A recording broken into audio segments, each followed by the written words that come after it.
नमस्कार मंडळी, आजचा व्हिडिओ रिक्षा चालकांसाठी आणि टॅक्सी चालकांसाठी अत्यंत महत्त्वाचा आणि धोक्याचा इशारा देणारा होणार आहे। कारण मित्रांनो, राज्याचे परिवहन मंत्री प्रताप सरनाईक यांनी एक निर्णय घेतला असून 20 ऑगस्ट पासून संपूर्ण महाराष्ट्रामध्ये आरटीओ पथकांनी थेट रस्त्यावर उतरून चेकिंग सुरू केली आहे। ज्यांना मराठी बोलता येत नाही त्यांच्यावर काय कारवाई होणार, तुमचे परमिट आणि बॅच धोक्यात आहे का, नवीन परमिटचं काय होणार, कधी चालू होणार, या संपूर्ण ग्राउंड रिपोर्ट जे आहे ती मी आज तुम्हाला आपल्या व्हिडिओमध्ये सांगणार आहे। मंडळी, खूप साऱ्या लोकांची मला इंस्टाग्रामला, फेसबुकला किंवा व्हॉट्सअप ग्रुपला मेसेज आलेले आहेत की परमिट कधी चालू होणार आहे आणि हे जे नवीन नियम जे आहेत आरटीओचे ते काय नवीन नियम आहेत त्याबद्दल भरपूर लोक विचारत आहेत मला। तर त्यासाठी मित्रांनो, आजच्या व्हिडिओमध्ये तुमच्या सगळ्या प्रश्नांचे उत्तर तुम्हाला मिळणार आहे। त्यामुळे मित्रांनो, व्हिडिओ विना स्किप करता पूर्ण बघा आणि MH05 ब्लॉग या चॅनलला जर तुम्ही सबस्क्राईब केलेलं नसेल तर चॅनलला सबस्क्राईब करा। आणि तुम्ही आपला व्हॉट्सअप ग्रुप जर जॉईन केला नसेल तर त्याची जॉईनिंग लिंक जी आहे ती आपण आपल्या व्हिडिओच्या डिस्क्रिप्शन बॉक्समध्ये दिलेली आहे। तिथून तुम्ही तो आपला व्हॉट्सअपचा जो ग्रुप आहे तो तिथून तुम्ही जॉईन करू शकता। तर मंडळी, आता सर्वात अगोदर बघूयात परिवहन मंत्री प्रताप सरनाईक यांचा थेट इशारा आणि कारवाईचे काय काय नियम आहेत ते बघूयात। तर मंडळी, सरकारने रिक्षा चालकांसाठी म्हणजेच ज्यांना मराठी बोलता येत नाही, जे अमराठी रिक्षा चालक आहेत, ज्यांना मराठी नीट बोलता येत नाही, लिहिता येत नाही, वाचता येत नाही, तर त्यांच्यासाठी 105 दिवसाची मुदत दिली होती। 105 दिवस आहेत तुमच्याकडे, तर तुम्ही मराठी बोलायला थोडी तरी पॅसेंजरशी, कस्टमरशी तुम्हाला थोडीफार मराठी तरी बोलता आली पाहिजे। तर ते 105 दिवसामध्ये तुम्ही मराठी शिकून घ्या। त्यासाठी त्यांना 105 दिवसाची मुदत दिली होती, पण ही जी मुदत जी आहे ती 15 ऑगस्टला संपली आहे आणि आता आरटीओने डायरेक्ट ऍक्शन मोड सुरू केला आहे, म्हणजे डायरेक्ट आता कारवाई करायला सुरू केलेली आहे।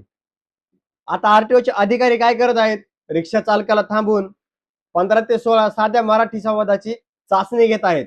म्हणजेच रिक्षावाल्याला थांबवायचं आणि त्यांच्याकडे सर्व डॉक्युमेंट क्लिअर आहेत का, त्यांच्याकडे बॅच आहे का, लायसन्स आहे का, परमिट आहे का, या गोष्टी तर चेक करायच्याच, पण सोबतच त्यांना मराठी बोलता येते का, मराठीमध्ये त्यांच्याशी संवाद साधायचा, मराठीमध्ये काही प्रश्न विचारायचे आणि त्यांना मराठी बोलता येते का हे चेक करायचं।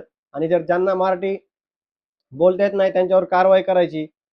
असं हे सगळं आता सध्या चालू केलेलं आहे आणि हे सर्व करत असताना त्याचं एक व्हिडिओ शूटिंग पण करायची। तर हे सध्या मुंबई आणि ठाण्यामध्ये चालू झालेलं आहे। म्हणजेच 20 ऑगस्ट पासून कारवाई करायला सुरुवात देखील केलेली आहे। बऱ्याचशा रिक्षा चालकांवर ज्यांना मराठी बोलता येत नाही त्यांच्यावर कारवाई देखील झालेली आहे। पहिल्याच दिवशी मुंबई ठाण्यामध्ये हजारो रिक्षा चालकांना मराठी न बोलता आल्यामुळे त्यांना 1 महिन्याची नोटीस देखील दिली आहे।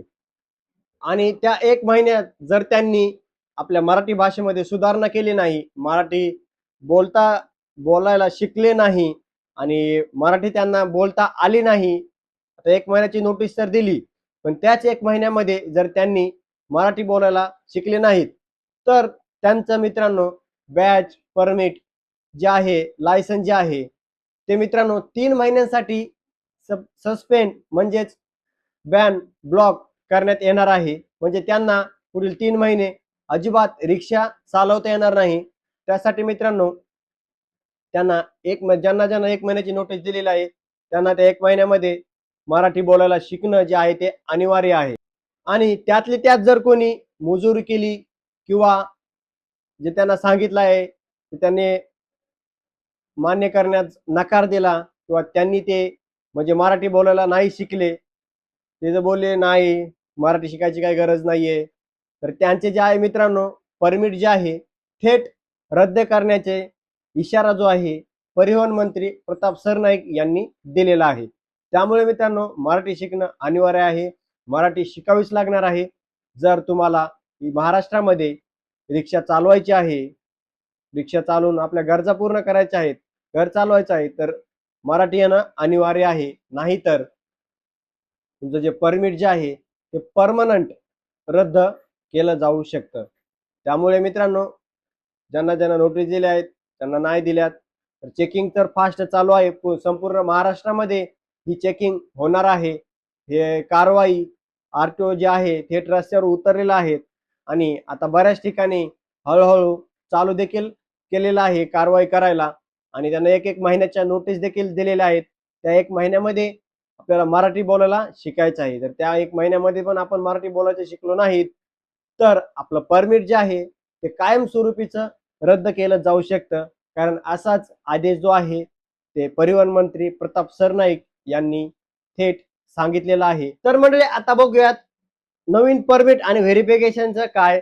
तर मंडळी ज्यांचं जे जुनं परमिट आहे ते व्हेरिफिकेशनसाठी किंवा रिन्युअलसाठी जे अडकलेलं आहेत तर त्यांना आता आरटीओ मध्ये जाऊन खात्री करावी लागणार आहे की बाबा आम्हाला मराठी बोलता येते. त्यांना आरटीओ मध्ये जाऊन मराठी बोलून दाखवावे लागणार आहे. तसेच ज्यांचे परमिट जुने परमिट जे आहे ते खरे आहेत का बोगस हे तपासण्यासाठी आता सरकारने SIT चौकशी समिती नेमलेली आहे. त्यामुळे आता तुमचे कागदपत्र आणि मराठी क्लिअर असेल तरच तुमचे जी अडकलेली रखडलेली जी कामं आहेत ती व्यवस्थितरित्या पार पडणार आहेत. तर मंडळी नवीन परमिट बद्दल बोलायला गेलं तर नवीन परमिटची जी स्थगितीची तारीख आहे मित्रांनो 9 मार्च 2026 पासून नवीन परवाने देणे बंद आहे. आता याच्या मागचे कारण काय आहे? वाढती वाहतूक कोंडी, प्रदूषण नियंत्रण आणि जुन्या परवान्यांची तसेच काही तक्रारींची व काही नियमांची होत असलेली पडताळणी ही आहे त्याच्या मागचे कारण. तर मंडळी नवीन धोरण बघा गेलं तर भविष्यामध्ये सरकार महिला, बेरोजगार तरुण आणि शेतकऱ्याच्या कुटुंबातील व्यक्तींना प्राधान्य देण्याबाबत जी नवीन नियमावली आहे ती तयार करत आहे.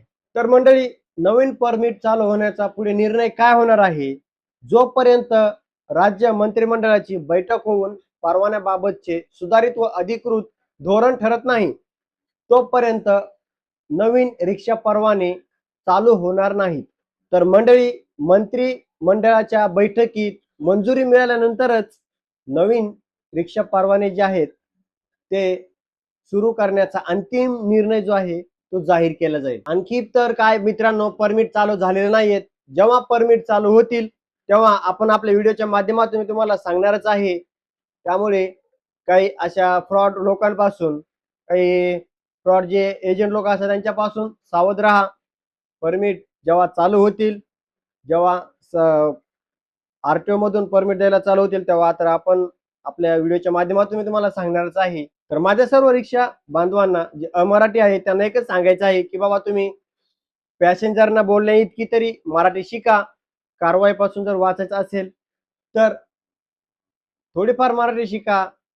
कुठे जायचंय थोडक्यात सांगायचं झालं तर कुठे जायचंय, किती, काय रूट, किती भाडे, कुठे उतरायचंय, असे काही थोडे जे नॉर्मल मराठी असते जे पॅसेंजरचे आपण रोज नेहमी संवाद साधतो तशी थोडीफार मराठी जी आहे ते शिकून घ्या. म्हणजे तुम्हाला पण पुढे चालून अडथळा येणार नाही. आरटीओच्या कारवाईपासून वाचण्यासाठी सोबत बॅच आणि लायसन तुमच्या सोबत ठेवा.